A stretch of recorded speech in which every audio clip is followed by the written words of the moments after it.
ขณะนี้ท่านกำลังฟังสถานีวิทยุกระจายเสียง FM 104.5 เมกะเฮิรตซ์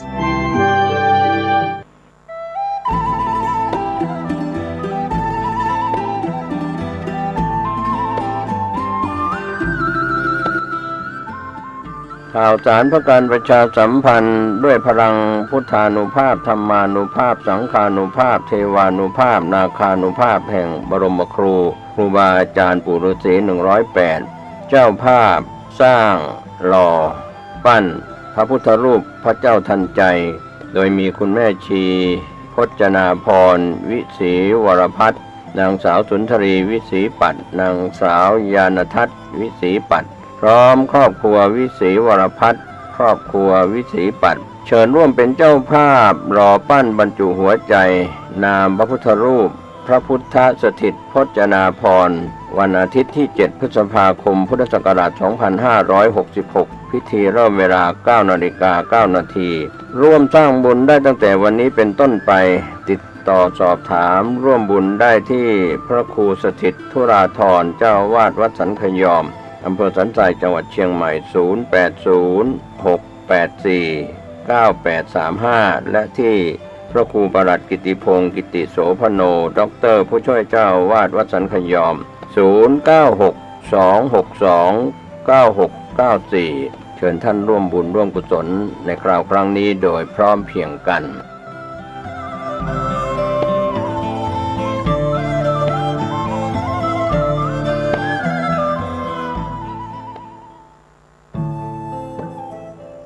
ท่านกำลังติดตามรับฟังสถานีวิทยุกระจายเสียงพระพุทธศาสนาแห่งชาติและสังคมคลื่นเพื่อการศึกษาพระพุทธศาสนาและวัฒนธรรมระบบ FM 104.5 เมกะเฮิรตซ์รายการต่อไปเป็นรายการคดีโลกคดีธรรม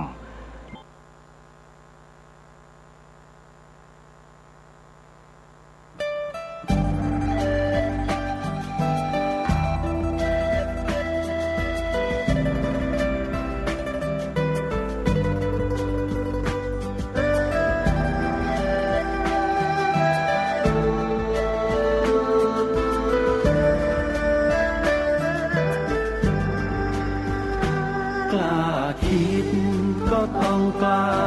ทำอย่ากลัวถ้าทำความดีเร่งศึกษาปัญหาให้ทันท่วงทีเมืองไทยจะพัฒนา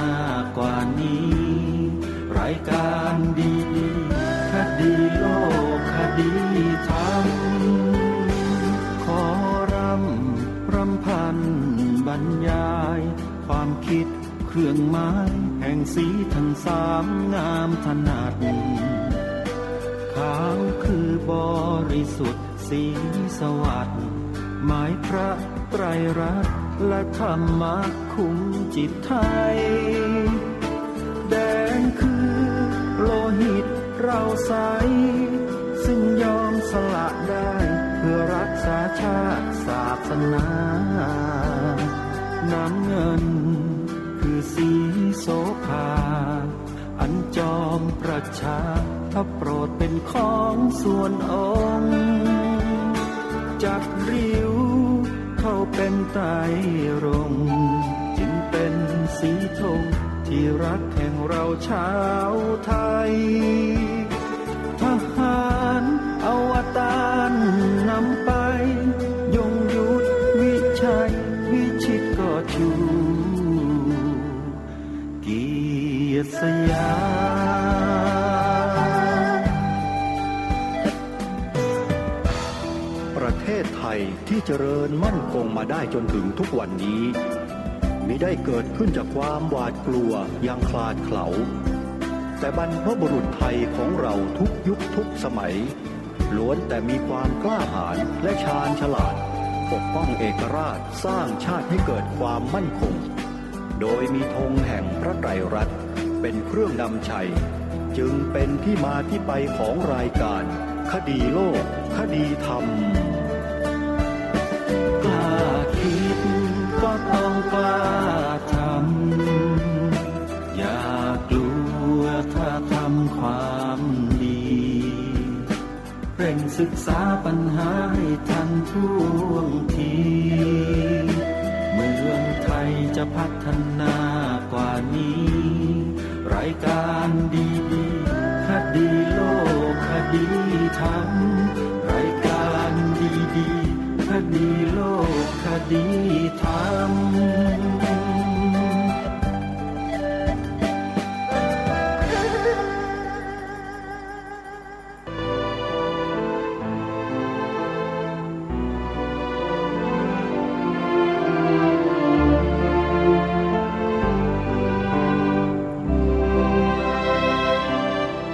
ขอกราบถวายความนอบน้อมแด่พระรัตนตรัยถวายความเคารพพระมหาเถระพระเถรานุเถระทุกท่านขอความสุขความเจริญในธรรมจงบังเกิดมีแด่ท่านสาธุชน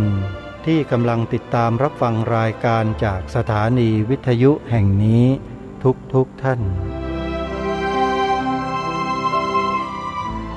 ขอนำท่านผู้ฟังเข้าสู่รายการคดีโลกคดีธรรม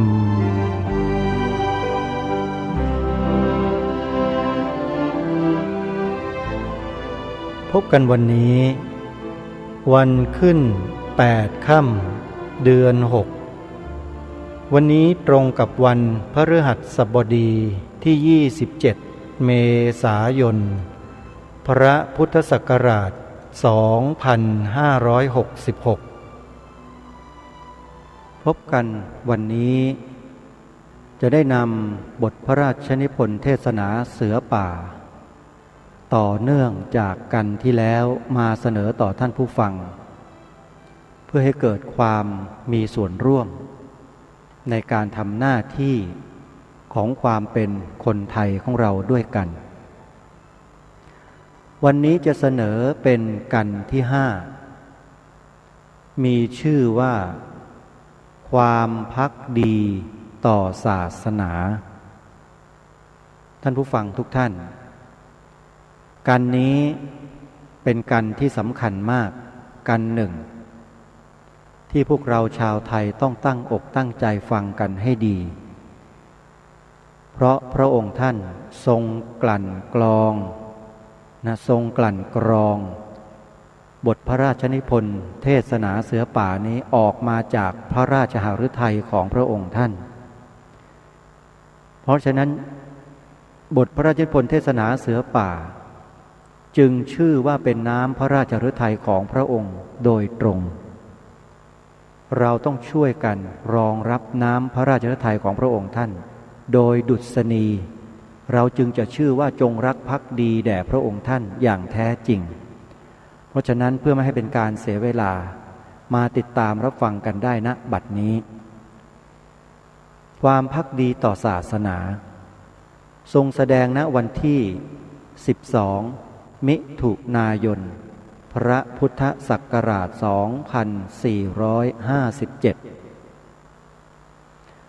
วันนี้ข้าพเจ้าจะกล่าวต่อจากที่ได้กล่าวมาแล้วในวันหลังคือต่อถึงเรื่องประวัติของพระเยซู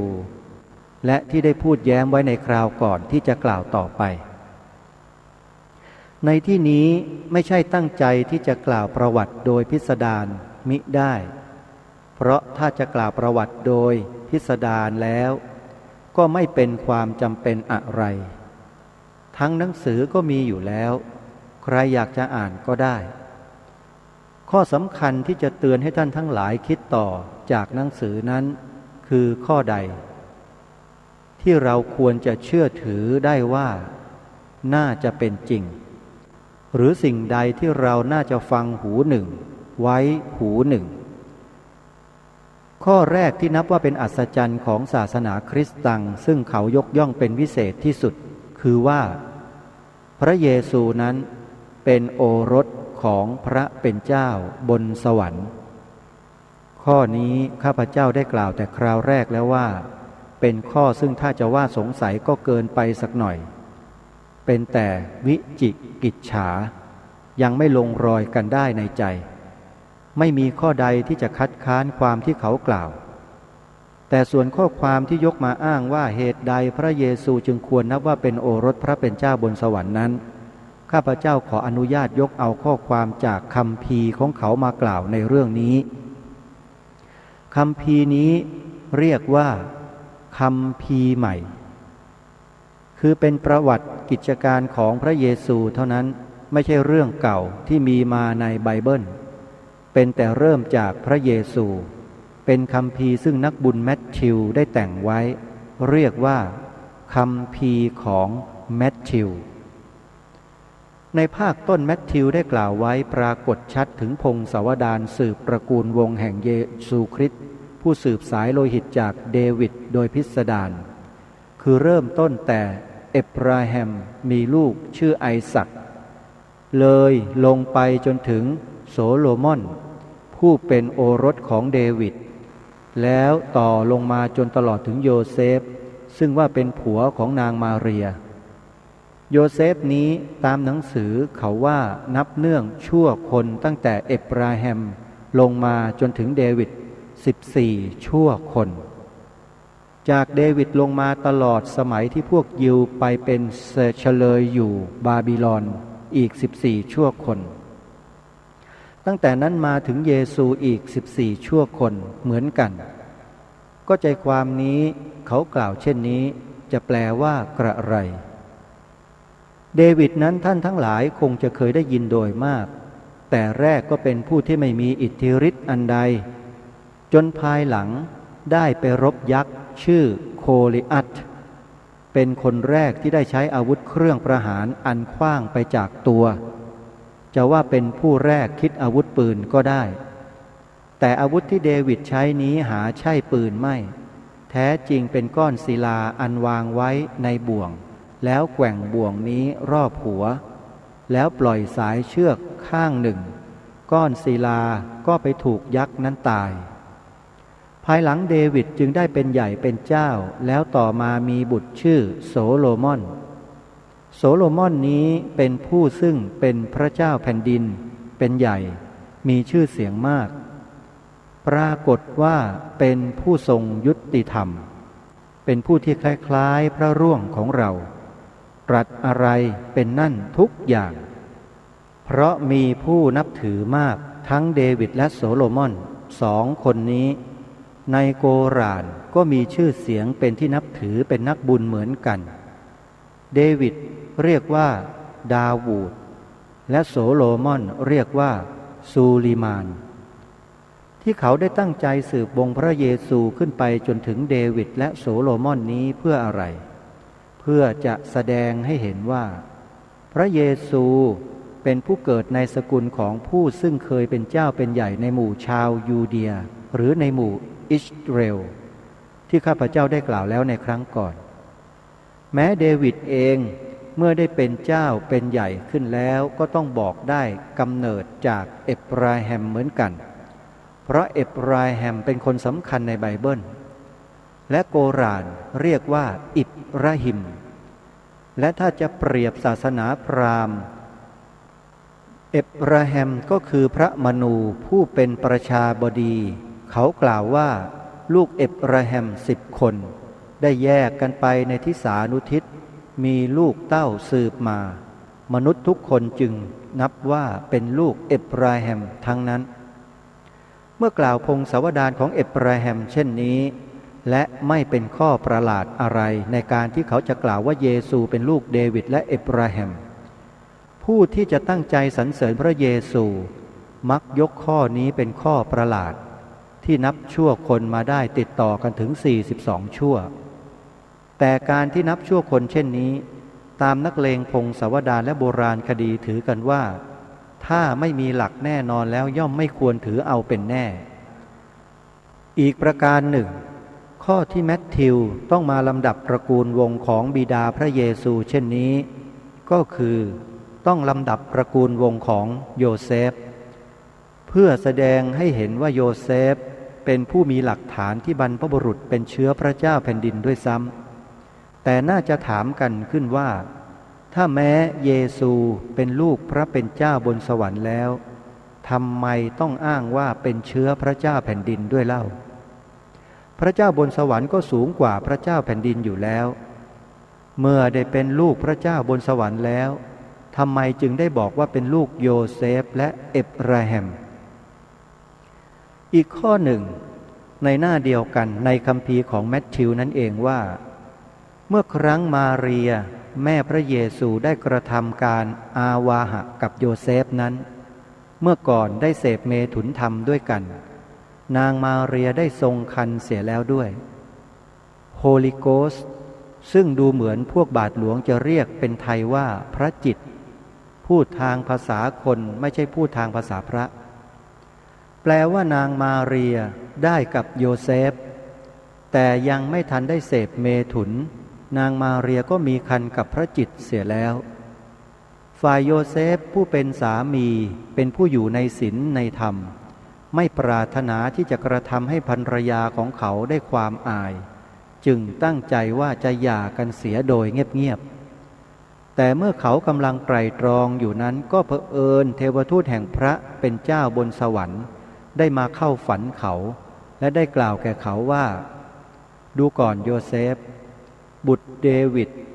เจ้าจงอย่ามีความกินแหนงในข้อที่จะร่วมสังวาสด้วยมาเรียภรรยาเจ้านั้นเลย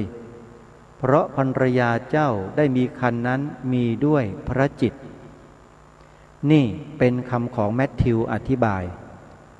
ในข้อที่น่าประหลาดอยู่ว่าพระเยซูกำเนิดอย่างไรพูดรวมใจความตามความเข้าใจของข้าพเจ้าพูดซึ่งข้างคริสตังเรียกว่ามิจฉาทิฏฐิ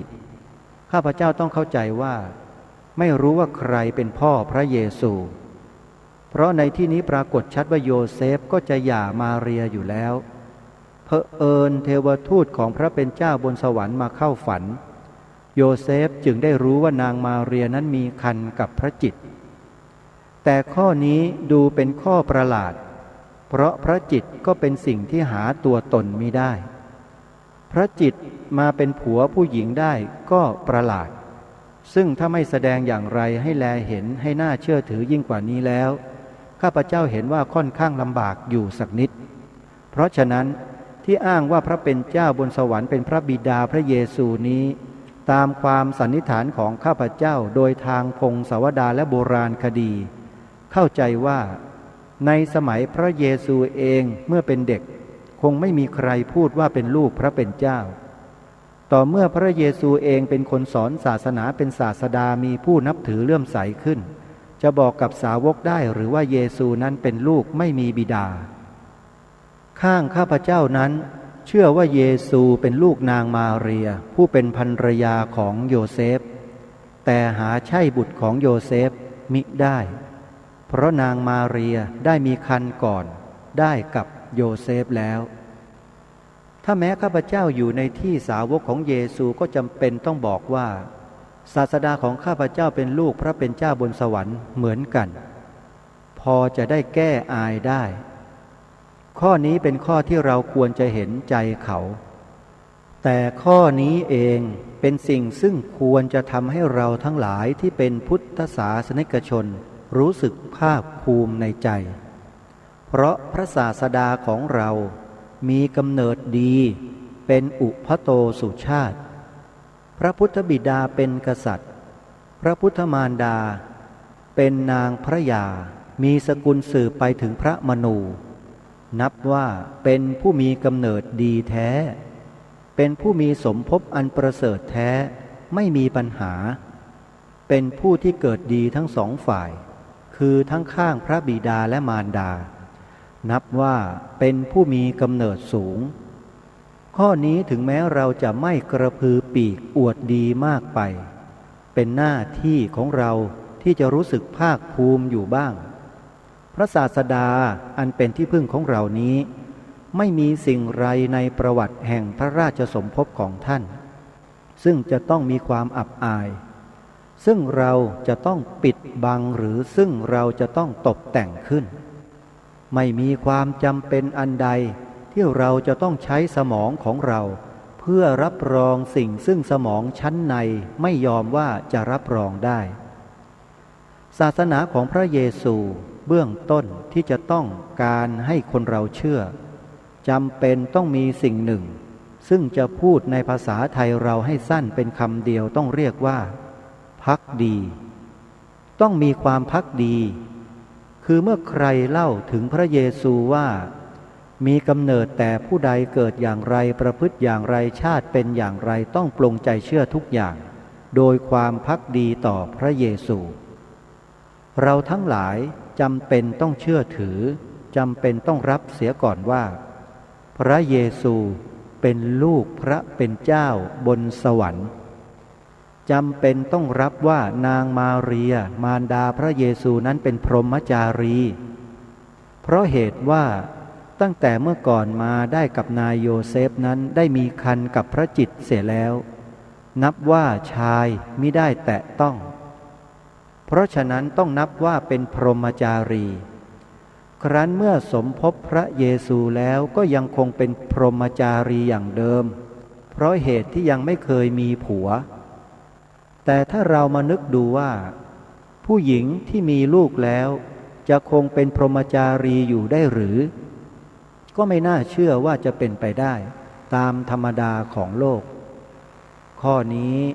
ถ้าหากเราจะเชื่อได้ก็โดยความภักดีที่กล่าวเมื่อตะกี้นี้เองคือภักดีต่อพระเยซูเราต้องรับรองกลืนไว้ได้ไม่เช่นนั้นไม่ได้ไม่ใช่แต่ข้าพเจ้าซึ่งคริสตังเขานับว่าเป็นมิจฉาทิฏฐิแม้แต่ฝรั่งกันเองก็กลืนไม่ได้คือได้มีฝรั่งคนหนึ่งร้องขอว่าข้อที่ว่านางมาเรียเป็นพรหมจารีนี้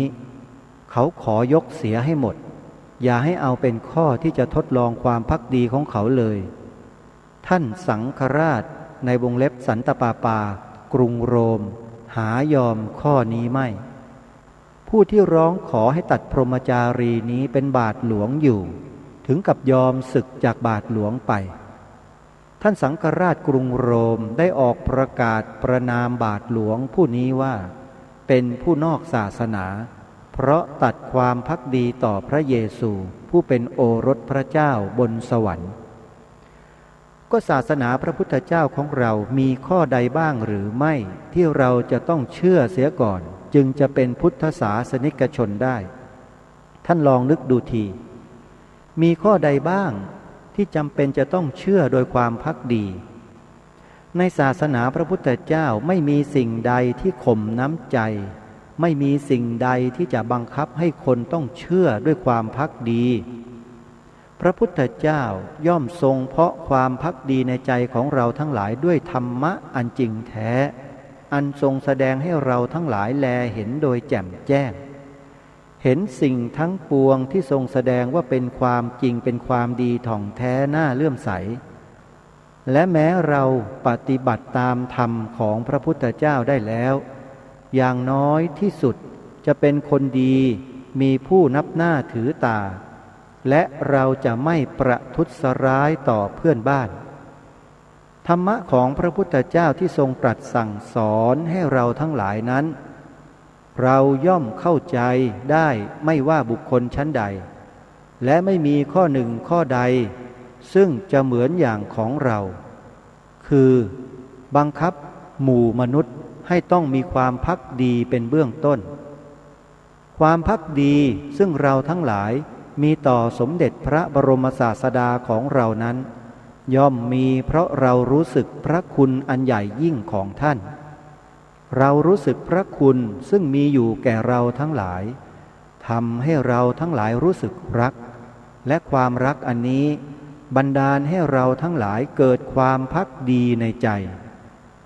เมื่อสิ่งใดเป็นพุทธวจนะแล้วสิ่งนั้นก็เป็นสิ่งซึ่งเราทั้งหลายพยายามตั้งใจสดับฟังโดยความเคารพสรุปความว่าที่แลเห็นผิดกันได้ในศาสนาเรากับศาสนาคริสต์ตังมีอยู่ดังนี้คือศาสนาคริสต์ตังต้องเริ่มด้วยความภักดีก่อนแล้วจึงจะเชื่อถือได้ฝ่ายศาสนาพระพุทธเจ้าเริ่มด้วยความเชื่อถือนิยมเลื่อมใสก่อน แล้วจึงเกิดความภักดี ทั้งสองศาสนานี้อย่างไหนจะเป็นอย่างดีอย่างไหนจะเป็นอย่างที่ควรผู้มีสติปัญญาจะนิยมนับถือเลื่อมใสอย่างไหนจะควรกำกับใจแห่งเราทั้งหลายผู้อ้างว่าตนมีสติปัญญาขอท่านทั้งหลายจงเก็บเอาไปไตร่ตรองให้แลเห็นโดยถ่องแท้แล้วเมื่อในที่สุดวินิจฉัยอย่างไรแล้วจึงตั้งมั่นอยู่ในความภักดีนั้นภักดีต่อพระเหมือนที่ท่านภักดีต่อเจ้าอยู่แล้วฉะนั้นท่านสาธุชนท่านผู้ฟังทุกท่านนี่คือบทพระเทศนาออกจากพระโอษฐ์ขององค์พระบาทสมเด็จพระมงกุฎเกล้าเจ้าอยู่หัวรัชกาลที่ 6เป็นสิ่งที่สูงค่าเป็นสิ่งที่มีความหมายเป็นสิ่งที่คู่ควรอย่างยิ่งแก่การรับรองแก่การคุ้มครองปกป้องรักษาและที่สำคัญก็คือสมควรที่ในหมู่คนไทยของเรานั้นควรจะช่วยกันนำไปเผยแพร่ให้มากที่สุดเพราะพระองค์ตรัสความจริงส่วนใครที่ไม่ใช่ของจริงไม่ใช่ความจริงเขาก็จะทนอยู่ไม่ได้เองในที่นี้เราไม่ได้หมายถึงพี่น้องต่างศาสนาแต่หมายถึงคนที่ไม่ยอมรับความจริงในสังคมไทยเรานั้นท่านสาธุชนมีประวัติศาสตร์มาช้านานมากประเทศไทยเรานั้นในผืนแผ่นดินไทยของเราผืนนี้เนี่ยมีหลักธรรมคำสอนขององค์สมเด็จพระบรมศาสดาสัมมาสัมพุทธเจ้าเผยแพร่และถือปฏิบัติกันมาตั้งแต่พ.ศ. 8พระพุทธศักราชที่ 8นั่นหมายความว่าหลังจากนี้ไป 2,551 ปีหลักธรรมคำสอนขององค์สมเด็จพระสัมมาสัมพุทธเจ้าได้แพร่หลายอยู่บนพื้นที่แถบนี้แล้วหลักฐานที่เป็นประวัติศาสตร์ชัดเจนก็คือองค์พระธาตุพนมในประวัติเขียนไว้ในจารึกเขียนไว้ชัดเจนเลยว่ามีการสร้างเพื่อบรรจุอุรังคธาตุขององค์สมเด็จพระบรมศาสดาสัมมาสัมพุทธเจ้าคือกระดูกหน้าอกตั้งแต่พระพุทธศักราชที่ 8คือ8 ปีหลังจากที่เสด็จดับขันธปรินิพพานมาแล้วเพราะฉะนั้นหลักธรรมคำสอนในทางพระพุทธศาสนาเริ่มแพร่หลายอยู่ในพื้นที่แถบนี้มานานแล้วเพราะฉะนั้นสิ่งใดก็ตามที่องค์พระมหากษัตริย์ทุกๆพระองค์ได้ทรงตรัสทรงแสดงทรงมีพระบรมราโชวาทไว้อย่างไรก็แล้วแต่จึงมีคุณค่าและมีความหมายอย่างยิ่งไม่สมควรที่ใครๆจะปฏิเสธโดยประการทั้งปวงหากแม้นว่าใครก็แล้วแต่ที่จะดำเนินการใดๆที่แสดงออกถึงความปฏิเสธในสิ่งที่องค์พระมหากษัตริย์ไทยของเราได้ทรงประพฤติปฏิบัติได้ทรงแสดงทรงกล่าวทรงตรัสทรงมีพระบรมราโชวาททรงมีเทศนาไว้เช่นนี้เราจะถือว่าคนคนนั้นเนี่ยขาดความยำเกรงไม่มีความเคารพเทิดทูนหรืออาจจะกล่าวได้ว่าเป็นคนที่ไม่มีความจงรักภักดีต่อพระองค์ท่านเหล่านั้นเลยก็เป็นได้เพราะฉะนั้นการที่ทางรายการคดีโลกคดีธรรมได้อัญเชิญบทพระราชนิพนธ์เทศนาเสือป่าซึ่งเป็นพระบรมราโชวาทตรัสแสดงพระธรรมเทศนาแก่เสือป่าทั้งหลายที่ผ่านมาในอดีตเมื่อประมาณ102 ปีที่ผ่านมานี้มานำเสนอเนี่ยคนไทยทุกคนที่อาศัยอยู่บนผืนแผ่นดินไทยที่มีสัญชาติไทยเชื้อชาติไทยเนี่ยจะต้องให้ความเคารพจะต้องตั้งอกตั้งใจน้อมรับในสิ่งที่พระองค์ตรัส ในสิ่งที่พระองค์ทรงบอก โดยสถานเดียวไม่มีสิทธิ์ที่จะแสดงออกในทางต่อต้านทั้งสิ้นถ้าหากแม้นว่าผู้ใดก็แล้วแต่ที่แสดงออกในลักษณะที่ต่อต้านไม่เห็นด้วยหรือมาดำเนินการใดๆก็แล้วแต่เราจะถือว่ามันผู้นั้นเนี่ยไม่จงรักภักดีต่อองค์พระมหากษัตริย์ของแผ่นดินนี้แล้วเราก็ได้เตรียมการในการที่จะเก็บรวบรวมข้อมูลทั้งหมดของคนที่จะมาดำเนินการในทางที่ตรงกันข้ามกับสิ่งที่เราทำอยู่ตรงนี้เอาไว้แล้วไม่ว่าใครก็แล้วแต่ตอนนี้เครื่องมือสื่อสารเครื่องมือบันทึกภาพบันทึกเสียงอะไรต่างๆเนี่ยทันสมัยจริงๆยอมรับกล้องตัวเล็กเท่ากับเข็มหมุดเนี่ยท่านสาธุชนไม่น่าเชื่อว่ามันจะเก็บทั้งภาพและเสียงเนี่ยอย่างชัดแจ๋วมากๆเลยเกิดมาก็เพิ่งได้เห็นครั้งแรกนี่แหละนี่คือสิ่งที่มีคุณอนันต์ถ้าหากเรานำมันมาใช้ให้เป็นประโยชน์ซึ่งต่อไปนี้ก็จะได้นำมาใช้รอบตัวติดไว้ตรงใดตรงหนึ่งเนี่ยไม่มีใครรู้หรอกนะของแบบนี้หาซื้อง่ายเหมือนกับซื้อท็อฟฟี่เดี๋ยวนี้ง่ายมากท่านเชื่อไหมการที่เราจะทำหน้าที่ปกปักรักษาคุ้มครองดูแลเทิดทูนบูชาสถาบันชาติสถาบันพระพุทธศาสนาและสถาบันพระมหากษัตริย์ถ้าหากว่าเราไม่มีความกล้าเราทำไม่ได้ทำไมจึงบอกว่าทำไม่ได้ก็เพราะว่าในเมืองไทยประเทศไทยของเราเนี่ยมันมีสิ่งที่แปลกประหลาดอยู่หลายอย่างเจือปนอยู่บนผืนแผ่นดินไทยของเราเนี่ยเยอะแยะการที่ทางรายการคดีโลกคดีธรรมได้อัญเชิญบทพระราชนิพนธ์เทศนาเสือป่ามาอ่านออกอากาศนี้เนี่ยทำให้ไอ้สิ่งที่มันปลอมปนอยู่ในบ้านในเมืองไทยของเราเนี่ยมันอยู่ไม่ได้มันดิ้นชักดิ้นงออยู่ตอนเนี้ยมันเดือดเนื้อร้อนใจมากความโลภความโกรธความหลงมันแสดงอาการออกนอกหน้าแสดงแบบชัดเจนเลยนี่คือสิ่งที่เป็นปรากฏการณ์ความจริงตามที่องค์สมเด็จพระบรมศาสดาสัมมาสัมพุทธเจ้าของเราตรัสสอนไว้จริงๆท่านสาธุชนเชื่อไหม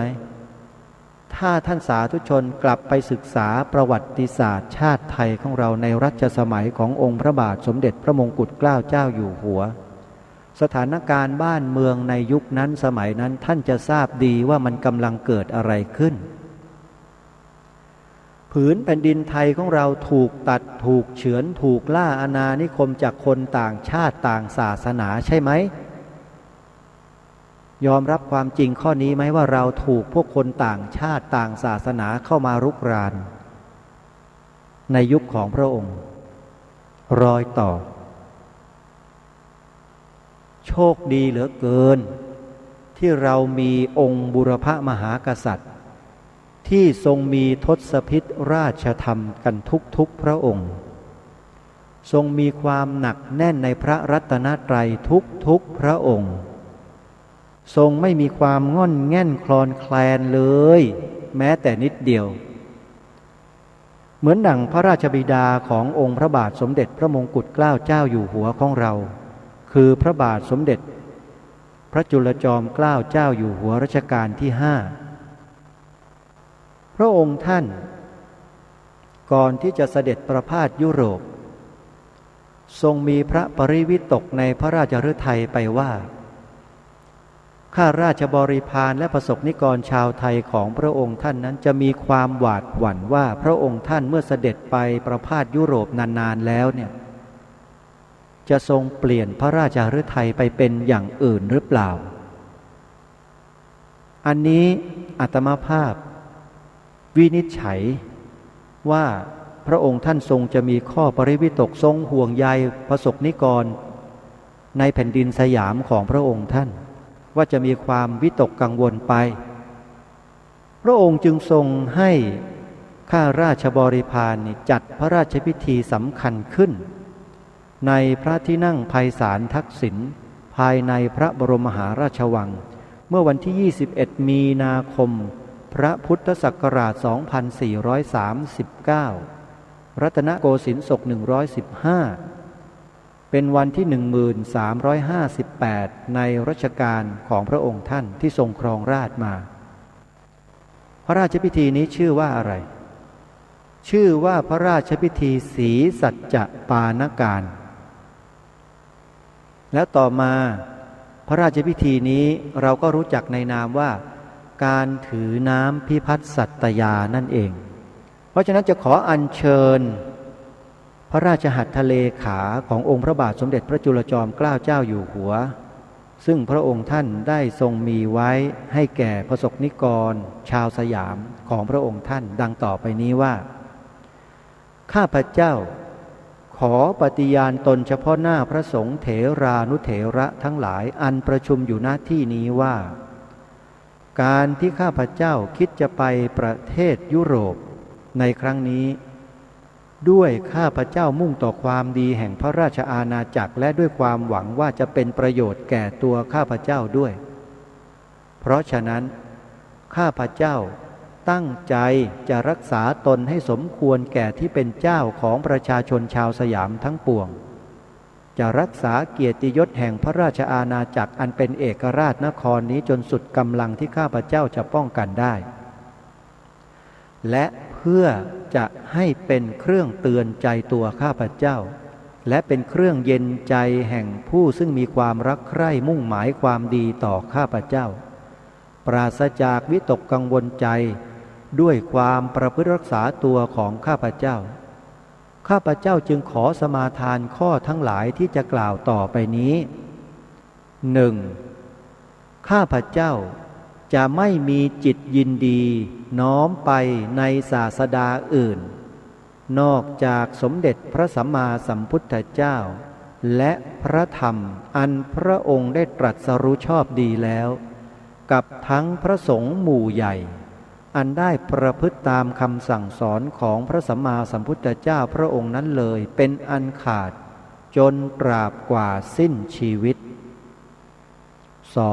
2. การที่ข้าพเจ้าไปครั้งนี้แม้ว่าจะช้านานเท่าใดก็ดีข้าพเจ้าจะไม่ร่วมประเวณีด้วยสตรีใดจนกลับเข้ามาถึงในพระราชอาณาเขต 3. ถึงแม้ว่าจะไปในประเทศซึ่งเขาถือกันว่าการให้สุราเมรัยไม่รับเป็นการเสียกิริยาอันดีหรือเพื่อป้องกันโรคภัยอันเปลี่ยนอากาศเป็นต้นข้าพเจ้าจะไม่เสพสุราเมรัยให้มึนเมาเสียสติหรือแม้แต่มีกายวิกลเกินปกติเป็นอันขาด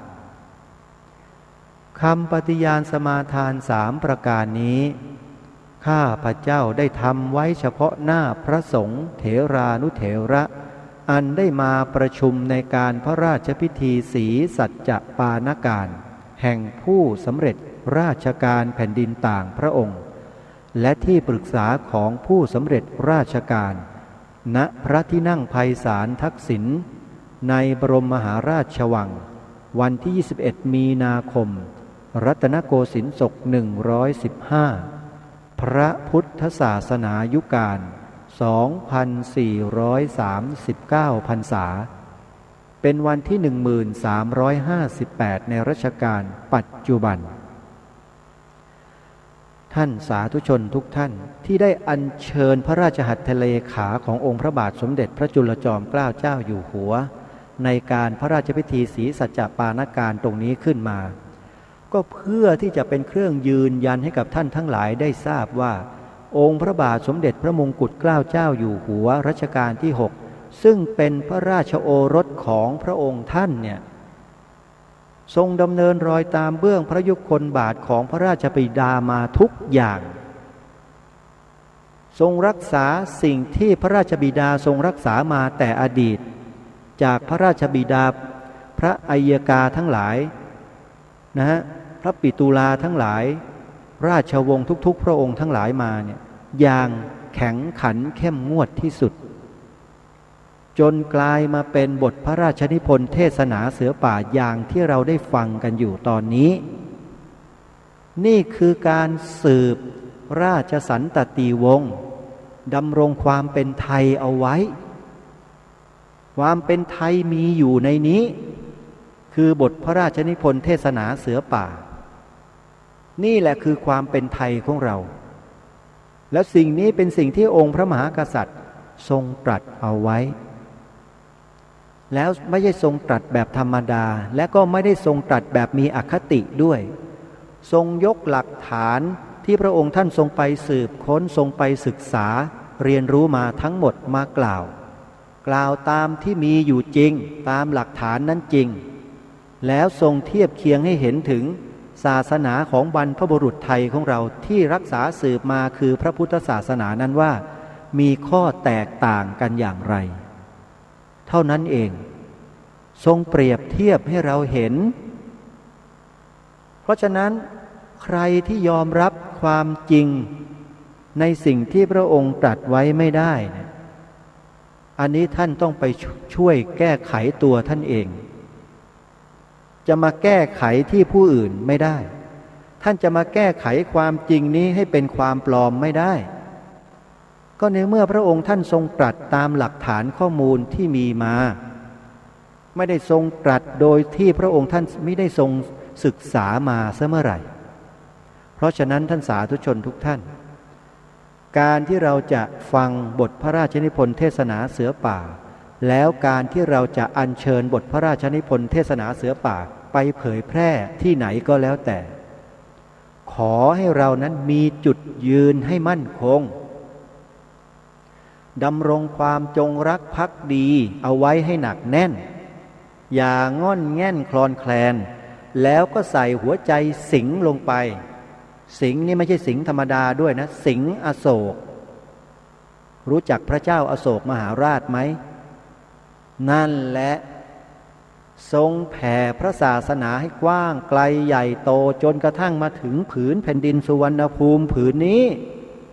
ก็เพราะพระองค์ท่านจงสวมหัวใจสิงอโศกแล้วก็ทำการนี้ให้ต่อเนื่องอย่าหวั่นไหวกับของปลอมใครที่มาต่อต้านบทพระราชนิพนธ์เทศนาเสือป่าขององค์บุรพมหากษัตริย์ไทยของเรานั่นแหละคือไทยปลอมไม่ใช่ไทยแท้ไม่ว่าคนนั้นจะมีอำนาจหน้าที่มีตำแหน่งอะไรก็แล้วแต่ถ้าถือว่าอยู่ในประเทศไทยแล้วถือว่าทุกคนจะต้องแสดงความจงรักภักดีให้ชัดเจนต้องแสดงออกให้ถูกต้องจะมาคัดค้านต่อต้านจะมาเก็บจะมาทำอะไรเกี่ยวกับสิ่งเหล่านี้ไปไม่ได้ถือว่านั่นน่ะคือผู้ที่ไม่จงรักภักดีแสดงออกให้เราเห็นชัดเจนต่อพฤติกรรมและก็คำพูดไอ้ความคิดเนี่ยเรามองไม่เห็นหรอกแต่เชื่อว่ามีคนที่คิดไม่ดีต่อสิ่งนี้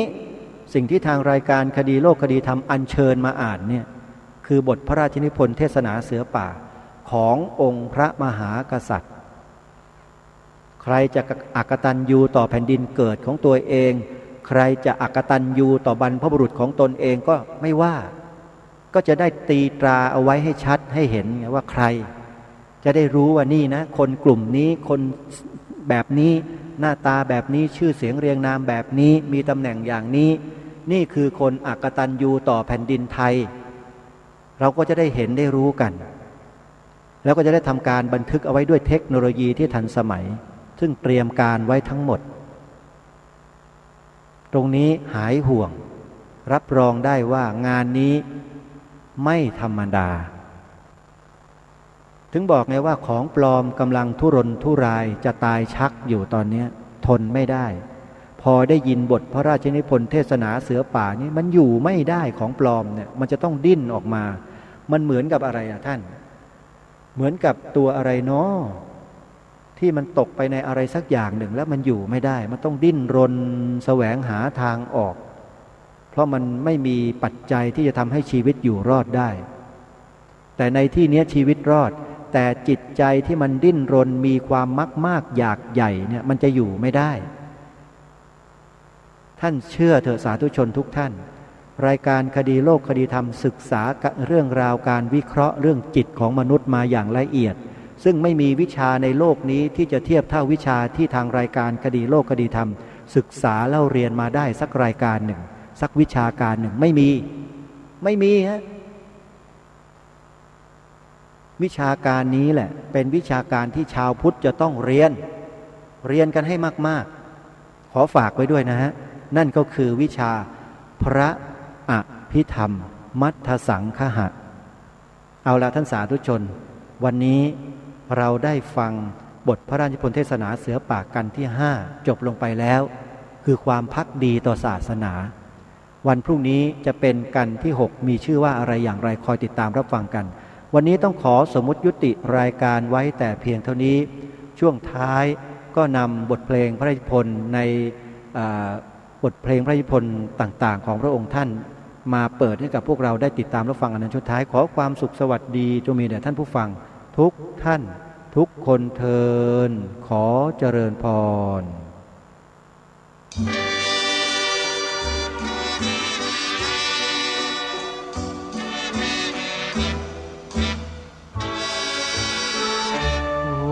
เมืองยิ้มพรางพริมบีมใจวัดวังนาไรช่วยถิ่นไทยสุขล้ำไรฟ้า